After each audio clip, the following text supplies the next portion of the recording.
Շնորհակալություն, պարոն Փաշինյան, Ռոբերտ Քոչարյանն իր ասուլիսը սկսեց այսպիսի պնդումներով, որ դուք Հայաստանը հասցրել եք մի վիճակի, երբ խնդիր կա պաշտպանել ազգային ինքնությունը, ասում է երբեք նման վիճակ չի եղել, որ հարց առաջանա, Արարատ թե Արագած, եկեղեցու միասնության խնդիր լինի, ասում է ունիկալ վիճակ է ստեղծվել։ Հետևաբար հարցադրում, ինչու հասցրեցիք այս իրավիճակին, որը նաև մատնանշում է Ռոբերտ Քոչարյանը, սա առաջին հարց, եւ ձեր թույլտվությամբ նաև ԿՊ-ի ներսում ինչ խնդիրներ կան, օրինակ Հայկ Սարգսյանը ասում է, որ մի քանի անգամ բողոքարկել է իրեն որպես պատգամավորի թեկնածուն չեն գրանցել, այլևս ցանկություն չունի ձեր հետ հանդիպելու, վերջերս էլ առողջապահության հանձնաժողովի նախագահը պաշտոնից հրացվեց, դիմում գրեց նաև այլևս թեկնածու չի լինելու, ինչ խմորումներ ու խնդիրներ կան ԿՊ-ի ներսում եւ ձեր թույլտվությամբ երրորդ հարցը սոցիալական, ինչ քայլեր է ձեռնարկում կառավարությունը գնաճը զսպելու ուղղությամբ, որովհետեւ նաև սպառողները արձանագրում են, որ Հայաստանում խայտարակ գնաճ է բոլոր տեսակի ապրանքների շուկայում։ Շնորհակալություն։ Հայաստանում գնաճի ցուցանիշները վիճակագրության կոմիտեն հրապարակում է, եւ այդ գնաճի ցուցանիշներով ոչ մի անոմալիա չկա։ Մյուս կողմից ակնհայտորեն Հայաստանի բնակչության, աշխատող բնակչության եկամուտները աճում են եւ ելի եմ ասում, եթե դրա հետ կապված հարց կա, եկեք միայն նայենք Հայաստանի քաղաքացիների դեպի Եվրամիության երկրներ կամ ընդհանրապես տուրիստական նպատակներով այցելությունները եւ հակառակ ուղղությամբ ո՞նց են այդ այցելությունները տեղի ունենում։ Դեպի Եվրամիության Հայաստանի քաղաքացիների այցելությունները մի քանի 100%-ով աճել են 2018 թվականից ի վեր։ Ինչ վերաբերվում է Հայաստանի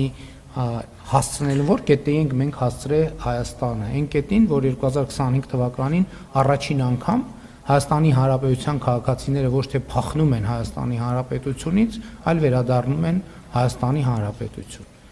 Հասցրել ենք այն վիճակի, որ Հայաստանի Հանրապետության տասնյակ հազարավոր քաղաքացիներ առողջության ապահովագրության շրջանակներում ստանում են ծառայություններ պետական բյուջեի միջոցներով։ Հասել ենք այն վիճակի, որ Հայաստանի Հանրապետությունը ի վերջո վայելում է խաղաղություն եւ անկախություն։ Իսկ այդպիսի հարց Արարատ թե Արագած, այդ հարցը հետեւյալի մասին է՝ պետություն թե չպետություն, որովհետեւ պետությունը ունի միջազգայինորեն ճանաչված տարածք եւ միջազգային Հայաստանի Հանրապետության միջազգայինորեն ճանաչված տարածքում կա Արարատ եւ դա Արարատ խոշորացված համայնքն է եւ Արարատի մարզն է, բայց Արարատ սար Հայաստանի Հանրապետությունում չկա։ Եթե դուք դա չեք նկատել եւ մենք չենք նկատել, դա ընդհանրապես մի բանի մասին է վկայում, որ պետություն եւ չպետություն հասկացությունների միջև դեռ միջև բոլորովին վերջերս սահմանազատում իրականացված չի եղել եւ մենք այդ սահմանազատումը իրականացրել ենք, որովհետեւ մենք պետություն ենք, մենք Հայաստանի Հանրապետություն ենք։ ԿՊ-ի վերաբերյալ ես նախ ուզում եմ շնորհակալություն հայտնել Տիկին Հունանյանին իր շատ խիզախ քայլի համար, որովհետև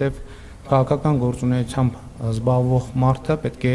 կենթանի հաղորդակցության մեջ լինի հանրության հետ,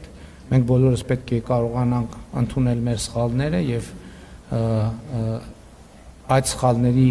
էությունից բխող հետևություններ անել եւ կարծում եմ, որ նա շատ խիզախ քայլ է կատարել, բայց նաեւ մյուս կողմից նա շարունակում է մնալ մեր թիմի անդամ։ Ինչ վերաբերում է պարոն Սարգսյանի հետ կապված խնդիրներին, գիտեք, այդ հարցը ԿՊ վարչությունում մի քանի անգամ է քննարկել եւ ես չեմ կարծում, թե այդ քննարկումների բովանդակությունը